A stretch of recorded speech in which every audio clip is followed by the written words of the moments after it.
Have you ever noticed, the more you earn, the more you feel lacking? Someone once told me, when I have 1 billion, I'll feel at peace. But when he really had 1 billion, all he felt was fear of losing it. We like to think we work for the future, for security. But honestly, most of the time, we're just running away from the feeling of not being enough. Today, you make 5 million more. Tomorrow, house prices go up. Now you need 10, then 20, then even more. Some people call that ambition, but I call it an invisible spiral. The harder you run, the deeper you sink into worry. And here's the irony. When we're poor, we're scared of not having money. When we're rich, we're scared of losing it.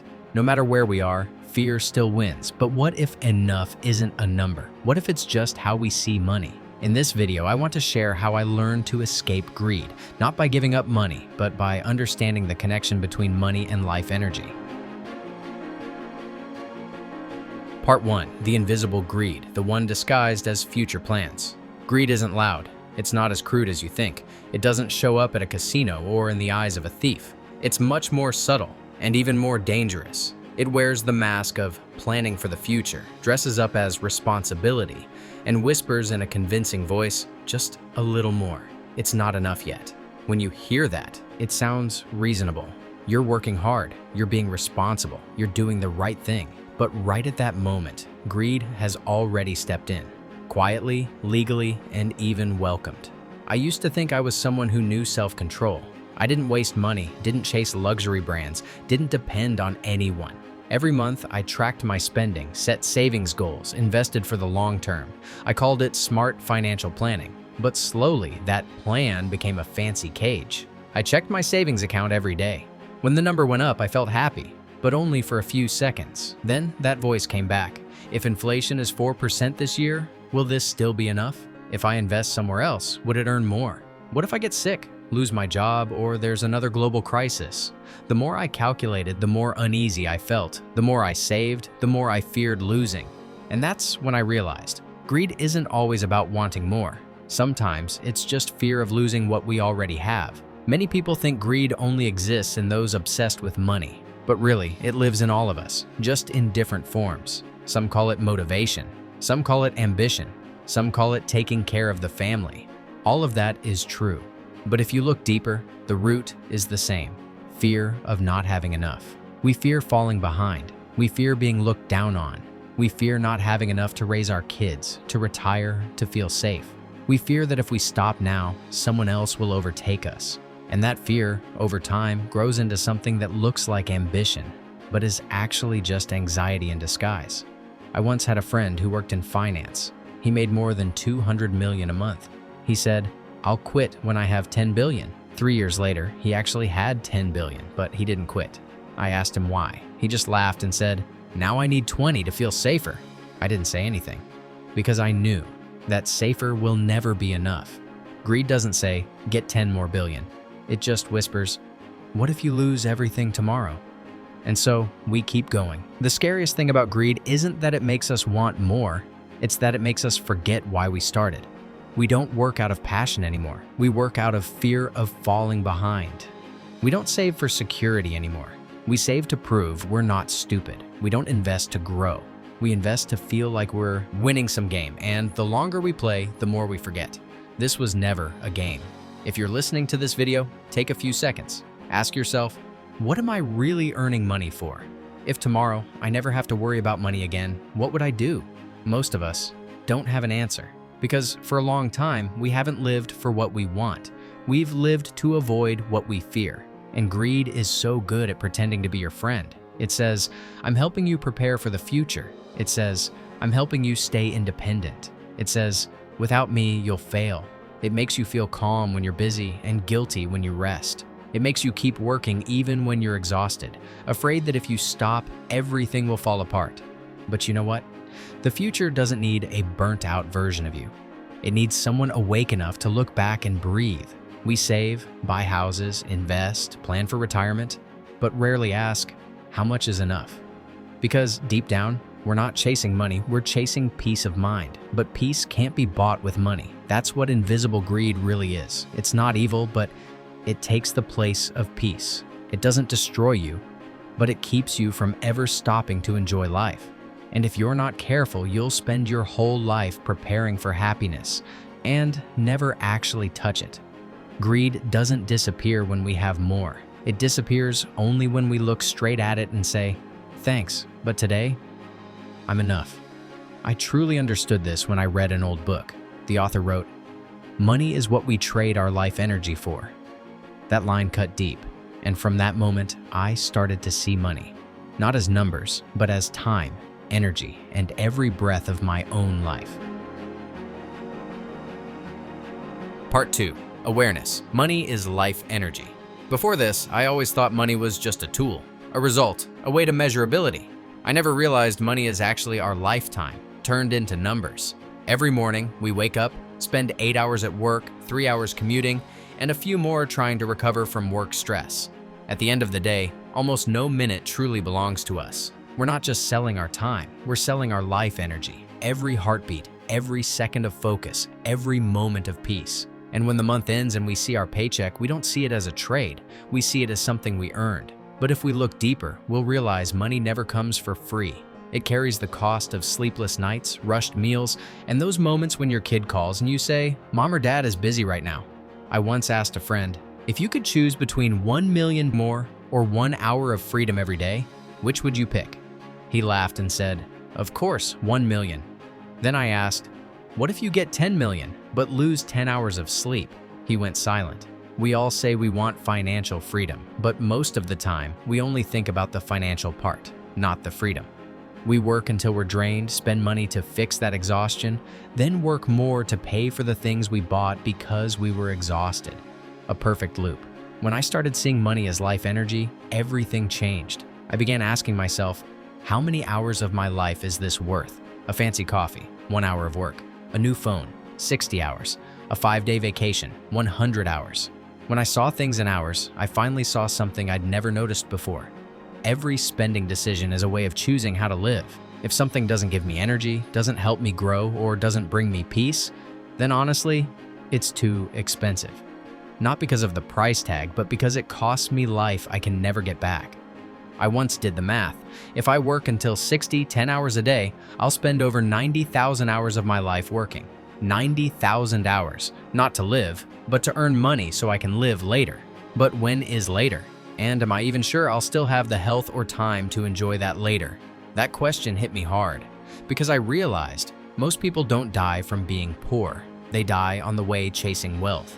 Money at its core is just a symbol of energy. We trade our life energy for another kind of energy: safety, joy, opportunity, experience. But the problem is, if we don't know our limits, we'll end up spending all our life energy on things that aren't worth it. Have you ever felt tired but still checked your work email? Ever had dinner with your family but your mind was stuck on a deadline? Ever tried to sleep but kept hearing message pings from your boss? If yes, then you're paying interest on a loan called money. When I understood this, I stopped seeing money with fear. I started seeing it as a flow of energy. It comes, it goes, and it comes again. The point isn't to hold it tightly. It's to guide that flow into places that make you live more honestly, more deeply. I started choosing jobs not for the highest salary, but for whether the energy I gave was truly worth it. I started spending not to show off, but to create real value in my life. And strangely, when I began respecting my life energy more than money, I actually made more money because I wasn't driven by greed anymore. I worked with clarity, not fear. I didn't need to prove anything. Money is life energy. That one line changed everything for me. It taught me that every dollar I earn, every hour I work, is a piece of my life I'm trading away. And what really matters isn't how much I make, but what I'm trading for it. When we understand this, greed naturally gets weaker, because we stop wanting everything. We only want what's truly worth our energy. From that moment, my whole view of money shifted. I stopped asking, how can I make more? And started asking, how can I make every dollar I earn actually mean something?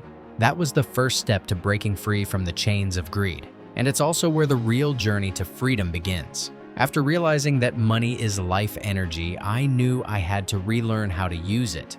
Not emotionally, but strategically. I started building 3 pillars: an emergency fund, a Roth conversion plan, and the 4% rule. That's how I learned this truth. Financial freedom doesn't start with earning a lot. It starts with knowing how to protect your life energy in the right places. Part 3. Action. Building financial freedom from small steps. I call this journey Mastering Greed. And I started with 3 small steps, but they completely changed how I see financial freedom. 1. The emergency fund, a soft cushion for the soul. If you've ever lost sleep worrying about losing your job or had to borrow money just because your car broke down, you'll understand this. Nothing is more exhausting than living without any space between you and danger. Before, every time something unexpected happened, a sickness, home repairs, or simply overspending that month, I panicked. Not because I didn't have money, but because I didn't have a cushion. So I started building my emergency fund, just like its name, a soft landing for life's falls. My goal was 6 months of basic expenses. Sounds like a lot, but I started with just $2 million. It doesn't matter how much. What matters is that you start. Every month, I put aside 10% of my income into a separate account without a debit card. And like magic, after 1 year, I had enough for over 3 months of living expenses. For the first time, I felt free. Because real freedom doesn't start when you're rich. It starts when you know that if everything collapses tomorrow, you'll still be okay. Roth conversion, paying taxes for freedom. Sounds boring, right? But for me, this was a lesson in long-term thinking. Most people think avoiding taxes is smart, but in reality, paying taxes at the right time is even smarter. I used to have savings in a traditional IRA, but when I looked deeper, I realized that later, when I withdraw, I'll be taxed based on future income, and that income might be higher than now. So I started moving it into a Roth IRA, which means I pay taxes now, for freedom later. It's not for everyone, but the principle is this. Take a little pain now so your future self can breathe easier. It's like exercising. Nobody loves it, but everyone wants to be healthy. I started seeing paying taxes early as a kind of workout for my finances. Each small conversion felt like I was buying freedom for my future self. And even more importantly, it taught me this. Money isn't just for spending, it's for preparing. Preparing for what you can't predict, but know will eventually come. 3. The 4% rule, defining what's enough. Before, enough was always a moving target for me. 1 billion, 5 billion, 10 billion, I never knew.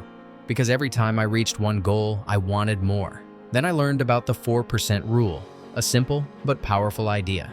It says that if you only withdraw 4% of your total savings every year, you can live off it for life without running out. For example, if you spend $200 million a year, you'll need about $5 billion invested steadily to reach financial freedom.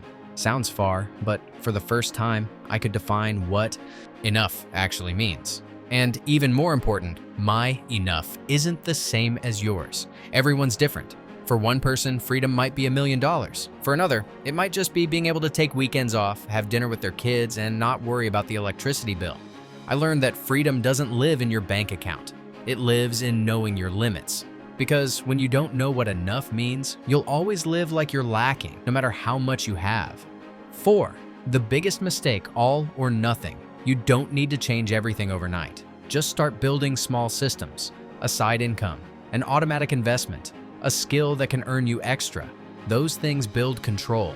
And control, that's the root of real freedom. When you have an emergency fund, you stop fearing. When you invest with a plan, you stop panicking. When you understand enough, you stop being greedy.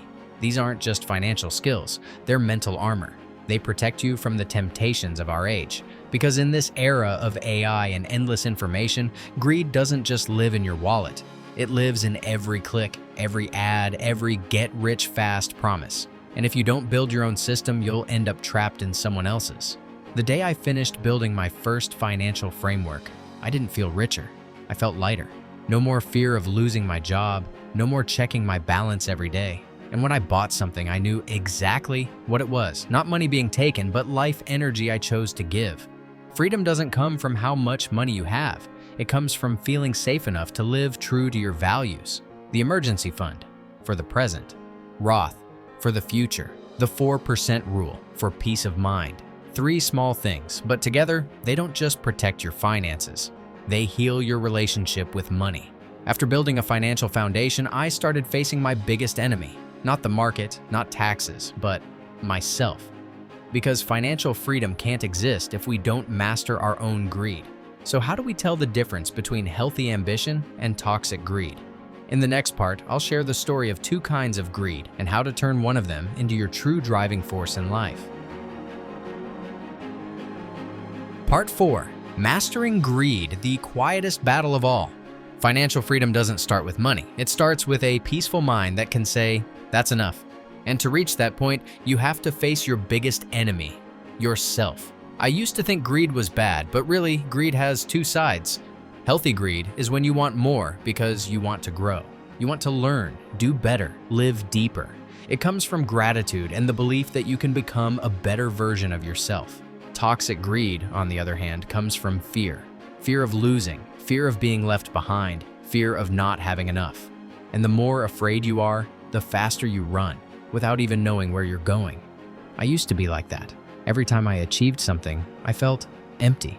I thought it was because I didn't have enough. But even when I got more, that feeling never went away. That's when I realized greed is never full because it doesn't want more, it wants peace. We don't really want money. We want the sense of safety we think money brings. And once we understand that, greed starts to fade. A friend once told me, "I work non-stop for my kids' future, but all they really want is me at the dinner table." That line hit me hard because I saw myself in it, spending my life earning for a better life while forgetting to actually live. I started talking to my greed, not to destroy it, but to guide it. Every time I wanted to buy something new or set a bigger goal, I asked myself, is this coming from a desire to grow or a fear of not being enough? If it came from fear, I stopped. If it came from joy, I went on. That's when I understood. Greed isn't the enemy. Ignorance is. When you're aware, greed becomes motivation. When you're blind, it becomes your chain. The day I learned to stop, I didn't lose anything. I got myself back. I got back peaceful evenings, deep sleep, my child's laughter. And strangely enough, when my greed calmed down, money started coming. Quietly, naturally, like an old friend returning. Greed doesn't disappear, it just changes form. But if you have enough awareness to look it in the eye, you'll learn how to make it serve you instead of control you. The journey of mastering greed isn't about getting richer, it's about feeling lighter. And in the year 2025, in a world of AI, scams, and chaos, the biggest lesson isn't how to invest, but how to protect your life energy. Sometimes freedom isn't about having more, it's about not being scared to lose. It took me a long time to understand that. I spent my youth chasing perfect numbers, salary goals, savings goals, investment goals, the dream house. But when I finally stopped, I realized all those numbers can change, but peace of mind is the only wealth no one can take away. Now, every morning, when I wake up and see my child sleeping peacefully, I whisper to myself, today, I'll just use my life energy in the right place. No need to be perfect. No need to be better than anyone. Just be honest about what I truly need. The world of 2025 is full of temptation. AI can double productivity, but it can also double greed. Every day you'll see ads, videos, and success stories telling you you're falling behind. But remember, success isn't about finishing faster than others. It's about going farther with your mind still whole. Vicki Robin once said, "When you know what's enough, you become truly rich." And now, I believe that. Because being rich isn't about how much money you have. It's about how much time, freedom, and peace you hold in your heart. If you're watching this video, pause for 30 seconds, take a deep breath, and ask yourself, am I living to earn money, or am I using money to live the life I truly want? Your answer might just change your entire future. If this video touched you, comment below your freedom number and share it with someone who's tired from chasing money, because maybe all they need is a small reminder that freedom isn't found in money. It's found in how we use our life energy. Thank you, and start your own journal of mastering greed today.